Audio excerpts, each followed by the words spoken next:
Hello, and welcome to Developing Story. I'm Zach Davis, Associate Editor here at America Media in New York. We are facing a current crisis in the church. Only 14% of Catholic millennial young adults go to Mass every Sunday. Research indicates that most young people disaffiliate from the faith between the ages of 10 and 12.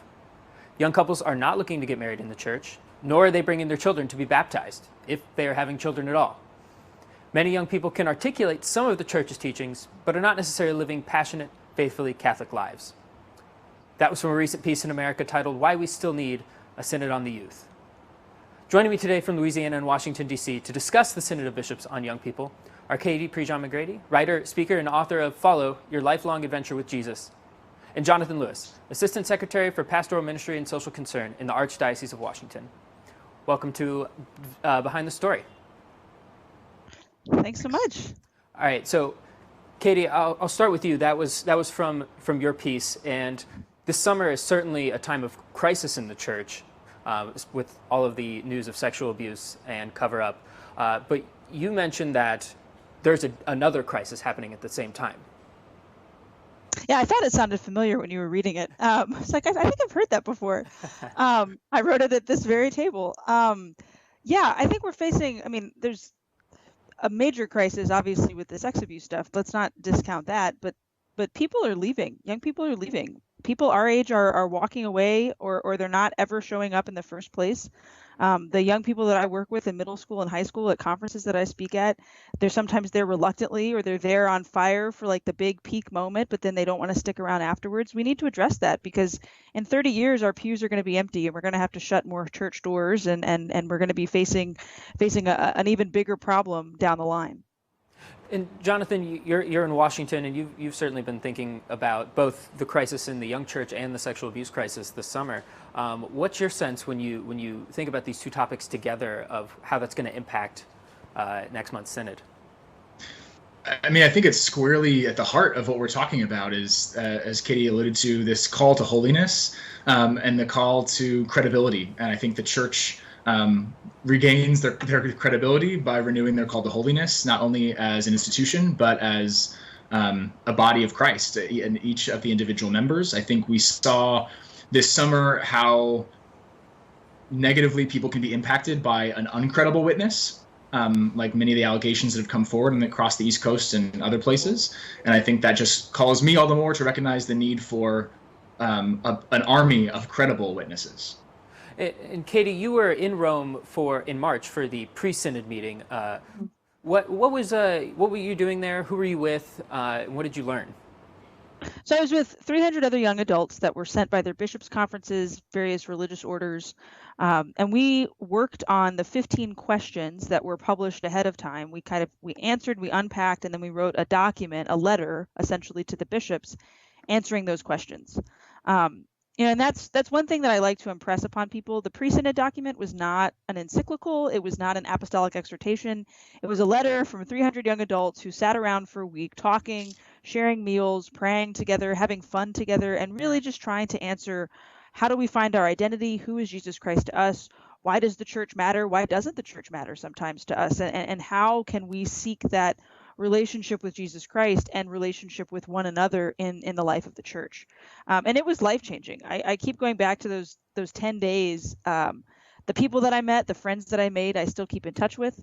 The perspective that it gave me, our church is global, our church is universal. It's far bigger than just what I've experienced in the United States of America, which is always a nice reminder. We fight about things here that in the grand perspective, when you've met people from China who can't go to church because it's illegal, you immediately realize, oh, they've got bigger issues. Like, I should just be grateful that I have adoration available to me at 5 different parishes 24 hours a day within a 5-mile radius of my house. And Jonathan, you're going to be in Rome next month for the synod. What are you going to be doing there? Yeah, so I'm starting to pack now. I'll be in Rome for the month of October, serving as an auditor to the conversation. So I was appointed by Pope Francis to basically be involved in the synod. So I'll be at all the general sessions, and I'll give one talk, 4 minutes, they call it an intervention, to the synod group. And then my understanding, too, is I'll participate in the English language-based working groups from bishops and lay people across the world who are English-speaking, as we look at sort of some of the working documents and issues that have been raised through the conversations as well.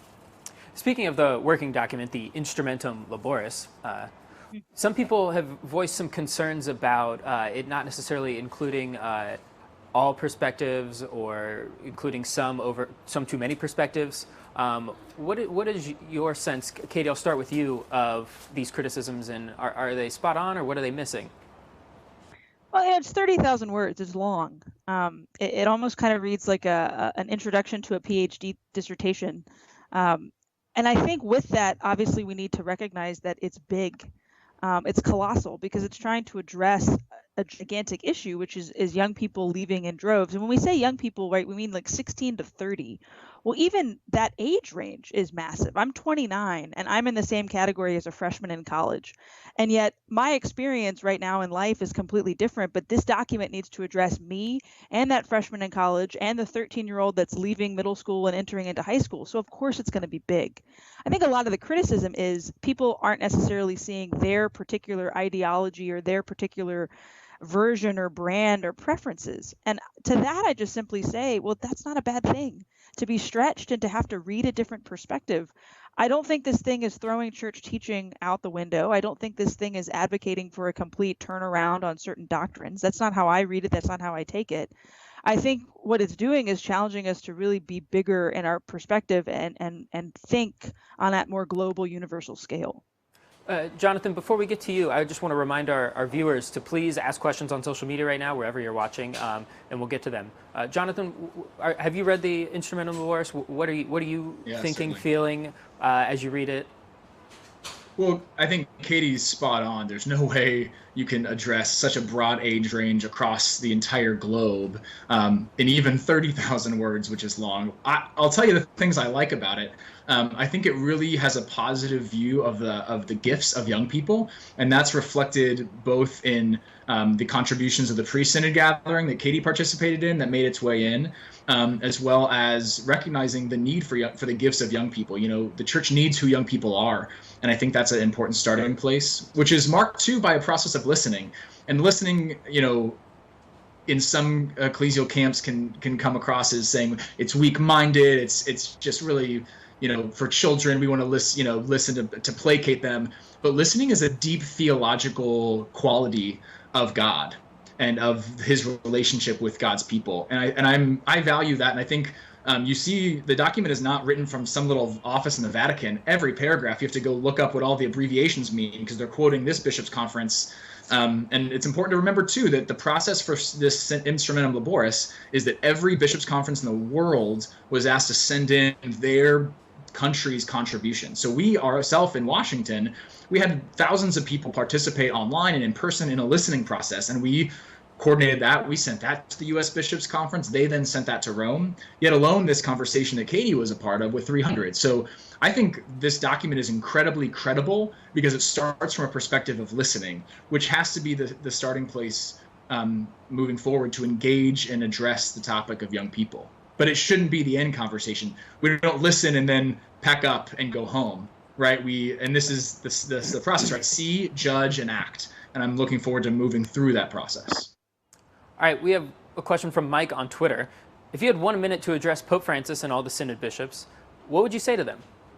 Jonathan, you'll have 4, of course, but...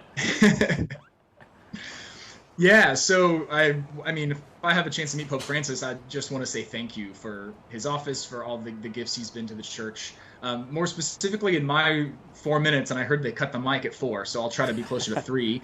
I want to talk about the importance of credible witnesses and mentorship. You know, Evangelii Gaudium and Amoris Laetitia, Pope Francis's last 2 exhortations, have raised up this idea of accompaniment, how we walk with people. And it seems to me that those are great ideas, but when you walk into a lot of churches in this country and probably across the world, it doesn't feel like there are people there to walk with you. And so, you know, we asked young people in DC, and a lot of whom, about a third of whom filled out our survey, went to daily mass. And we said, do you have a friend at your church? Well, half didn't. Wow. And we said, do you have an older adult who's like a mentor or someone you know? And half of them didn't. And so I'm really interested in pushing the question of mentorship and the how of accompaniment. What are we going to actually do differently? And you mentioned credible witness, and that obviously takes on an entirely, you know, another dimension after the summer, but it sort of was an issue before all of the sex abuse scandal broke again. Yeah, absolutely. I mean, and the Pope Francis just came out with a document on holiness this past May, and so like it's as though there's a common theme here, Zach, right? That the renewal of the church is engaging young people through the door of holiness, and that is raising up all of us. And I also like from the Instrumentum Laboris, and Katie might be able to speak more to this from her synod conversation, that vocation is talked about in a really big sense. You know, when I was growing up, we would talk about the big or capital V vocation would mean a sacramental vocation, priesthood or marriage. And the small v vocation would be the choices I make in my everyday life, my occupation. I almost think this is turning that on its head. To say the big V vocation for all of us is holiness. And all of the other little vocations, including sacramental, which are meaningful, flow from that baptismal call to holiness, which is a newer idea, I think, that's certainly gaining more traction. Katie, you've got 1 minute with the Pope and the Synod of Bishops. What are you going to say? Well, I'd retake that selfie so that it actually is like a photo where I'm shaking his hand. I'm not turning my back to him. And then I would just simply ask him, and this is something that I think right now one of the crises we're facing in the pursuit of holiness, that means that we have to know Jesus Christ. And you don't get to know Jesus Christ necessarily just by reading textbooks or by listening to other intelligent, educated people talk about Jesus. You get to know Jesus by spending time with Jesus, and you spend time with Jesus in prayer. And so I would very simply just ask Pope Francis, what's your favorite way to pray? And how would you teach somebody how to do that? How would you teach a young person how to actually to pray? I think we have to be super, super practical. This document's huge, and the synod's focus is huge. But then in the aftermath of the apostolic exhortation that we get, in the aftermath of all the materials that we're going to get from this, people in pastoral ministry, people in media are going to have to get down to brass tacks and say, how do we do this? And so that would be my question. How would you do it if you were still Father Jorge back in Argentina? How would you teach somebody how to start to pray? And then I'd probably give him a hug and ask him to, bless something for my daughter. Another question from Nick on Twitter. Do we need a synod? Yes. But what are your thoughts on postponing it? The wheels of the Vatican move very slowly. I think if we postpone it, it would be 5 years before they tackle it again. And that's 5 years too late. So that's my argument. I get why some people think there's not credibility right now. I get why some people think that the bishops can't speak on this because nobody's going to listen, but time is of the essence. People have left in only 14% of my generation are going to Mass. In 5 years, it's going to be 5%. So we need to address this now. Jonathan, besides having a plane ticket booked, do you have other thoughts? Yeah, right. No, I agree with Katie. I think, the church loses nothing by engaging young people in a process of listening and empowerment. And I think that the solution of the abuse crisis that's been raised in this country is often calling for things like lay boards of people assessing. And what they're talking about is a recognition that lay people are co-responsible with the bishops and with clergy for holiness in the life of the church. And so there's no better way to start to raise up the importance of co-responsibility by empowering a new generation of young leaders in the lived experience and life of leadership in our churches. We have another question from social media. How can young Catholics passionately engage in an increasingly secular world without polarizing friends and colleagues of a non-faith background? Katie, why don't you start?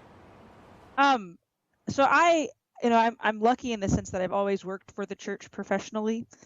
So I've never faced that in the same sense that I think some folks that don't work for dioceses or work, say here in Lake Charles, many of my friends work at the plants, right? So they work in engineering, they work in an industry, a blue collar industry.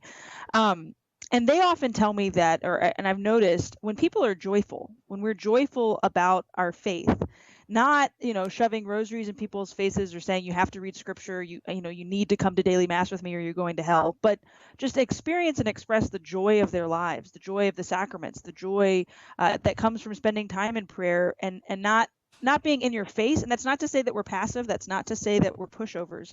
But I think there's a reason Mother Teresa is one of the most beautiful people we've ever seen on the face of the earth. And she's less than 5 feet tall, and she's got really deep wrinkles. It's because she had this joy radiating from her about of the Lord. And so people want that. People are drawn to that joy. And then the conversation can begin. Why are you so happy? Like, what is it that you come in on Monday morning and like you're raring to go because you received the Eucharist the day before, and you can share that. I think it starts with that witness to joy. Jonathan? Yeah, I would add to that, just to start everything in a real posture of discernment, which is the topic of the Synod after all. And so, I mean, I had posted a couple months ago online, like, just a little self-reflection. Is what I'm posting kind? Is it helpful? Is it necessary? And I think the little questions like that serve as little self-reflections for us who constantly get pulled and sucked into conversations that are polemical or are going to be divisive. And sure, there can be space for that to engage in a conversation or listening. But I think more than often, those conversations need to happen in person and face-to-face. And so I think, too, the challenge for us is not to settle for a simple digital conversation, but to actually have more person-to-person conversations. That actually follows up great to our next question from Nathan on Facebook. The pre-Synod document talked about relations with others in technology. The current crisis is also challenging people's compassion. I've seen this elsewhere in society with the idea that nothing is forgotten or forgiven, especially if it can be found online. And I worry that this mindset is poisoning a lot of my fellow millennials. Do the panelists share a view, this challenge, and how it could be addressed? Katie, what do you think when you hear that? When I first got my Facebook page, I was a junior in high school. I'm aging myself here. You used to have to be invited by a college student. Do y'all remember those days? Like, Facebook was college only. I feel so old right now. And I remember my mom telling me, never post anything that you wouldn't want an employer to one day see. And she was saying this like in 2005. And she was right, because it does seem to follow us. And it seems like we freeze people at the very worst moments of their life these days. Oftentimes, which we millennials proceed to share all over the internet because we want everybody to affirm us when we've had those worst moments, or we have that random thought that we probably should just keep to ourselves. Like Jonathan said, it's not kind, it's not helpful, it's not advancing the conversation, but we want to say it because we want to be snarky and we want to subtweet. I mean, we were having that conversation before we went live. So I think what happens is we freeze people in those worst moments. And then we never move past that, and we never see how they could grow or how they could form further, or the way that they could repent and then move past. And I'm not saying it's a forgive and forget as if that wasn't wrong, but it's a forgive and let's move beyond so that you can continue to grow and I can continue to grow. And we don't do that well as a culture. My answer to his question is, yeah, I feel it, man. Like, every single time I post something, I wonder, how is this going to come bite me again? But I think that's just a compassionate heart, an understanding heart, we're all in this together attitude. Jonathan, what do you think? I think he is hitting on something that's important in terms of a compassion shortage that's needed. And it reminds me that older people talk about, we need to engage new technology. It's like, technology is not new. Twitter's not new. The new evangelization isn't just posting the same thing in the parish bulletin online. I had to explain that to a church worker at one point. Don't just copy and paste. That doesn't count.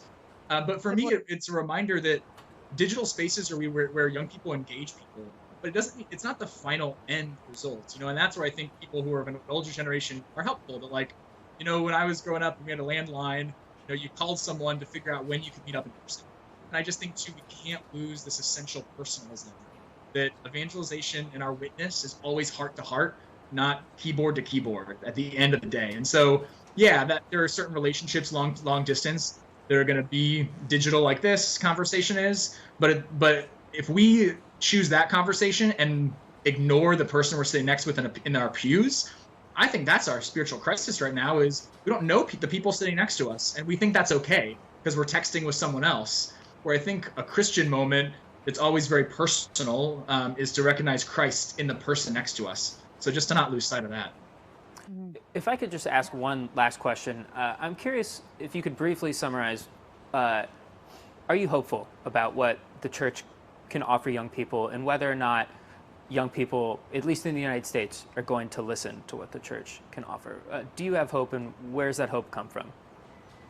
Katie? I mean, I am a product of your traditional youth ministry in America. Bible study, life team, Steubenville youth conferences, week-long service camps. I'm a product of that. And I remember my life before I really encountered and fell in love with Jesus Christ. And I don't ever want to go back to that because life is so much better now. And that was given to me by this church in its imperfections and with some of its failured people and myself and my own mistakes and falls. So yeah, I do have hope because if I can be in love with the church and if I can have this draw to Jesus Christ because of what's been given to me, then I certainly know that other people will as well. We can do better. I think we can work harder. I think we can do more. But yeah, I have a lot of hope. Because what's the alternative? I don't want to go into the alternative. Jonathan? Yeah, I'm a naturally optimistic person, so I feel a bit prejudiced even answering it, but I'm absolutely hopeful.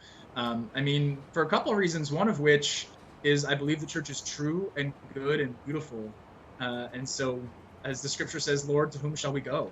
You alone have the words of everlasting life. And even if, we're always made in the image of God, even if that likeness sometimes through our own brokenness goes away a little bit. So I think we just need to restore that likeness and remind ourselves that we're made in the image of God, both personally and as a church. And I think, too, the great thing we have going for us is young people continue to search for meaning. Mm-hmm. Everyone worships at some altar. And that desire to give worship, to give our life to some purpose, that's not going away. The question is whether or not we can reconnect to those avenues of purpose. And I think we see more and more in contemporary society that has to be a process of dialogue, of friendship, of personal relationship and accompaniment, to speak truth within that relationship and to give people a coherent worldview in a world that seems increasingly interested in just selling us things. I think that's extraordinarily attractive. Well, we talked a lot about credible witness today and what we can do to connect with young people. And I can't think of two finer examples of young people working in the church today than the two of you, Katie and Jonathan. And so I'm grateful for you and your ministries. And thank you for joining me today. And thank you for joining us on Behind the Story. A special shout out to our Jesuitical listeners for tuning in. I wasn't going to ask you guys who you would canonize, living or dead, Catholic or not, but I thought about it. But if you want more videos like this, please subscribe to America's YouTube channel.